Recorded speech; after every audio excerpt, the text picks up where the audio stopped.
नमस्कार. मराठी असो की हिंदी, कलाविश्वातून सतत दुःखाच्या बातम्या येत असून अनेक कलाकार आहेत ज्यांनी आपल्या अभिनयाची छाप सर्वसामान्य माणसाच्या मनावर पाडली. आज ते या जगात नसले तरी त्यांच्या चाहत्यांना आजही त्या दिग्गज कलाकाराबद्दल जाणून घेण्याची उत्सुकता कायमच असते.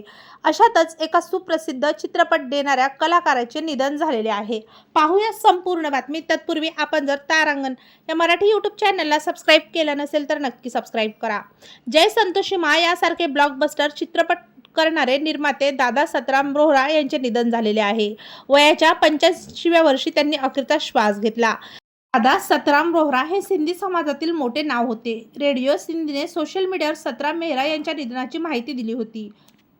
कलाकार निर्माते दादा सतराम रोहरा यांनी दादाराम पंजवानी, भगवंती नावानी, कमला केसवानी आणि इतर अनेक प्रसिद्ध गायकांसह अनेक सुपरहिट गाणी सिनेविश्वाला दिलेली आहेत. दादा सतराम रोहरा यांच्या निधनाने मोठी हानी झालेली असून त्यांची पोकळी कोणीही भरून काढणार नाही. दादा सतराम रोहरा यांचा जन्म 16 जून 1939 रोजी सिंध येथे झालेला. 1966 साली शेरा डाकू या चित्रपटाद्वारे त्यांनी निर्मितीच्या जगात प्रवेश केला. यानंतर त्यांनी रॉकी मेरा नाम, घर की लाज, नवाब साहिब, जय काली यासारखे चित्रपट केले. त्याचवेळी 1975 साली प्रदर्शित झालेला जय संतोषी मा हा चित्रपट ब्लॉकबस्टर ठरला होता. या चित्रपटाने रमेश सिप्पी यांच्या शोले चित्रपटाला टक्कर दिलेली होती.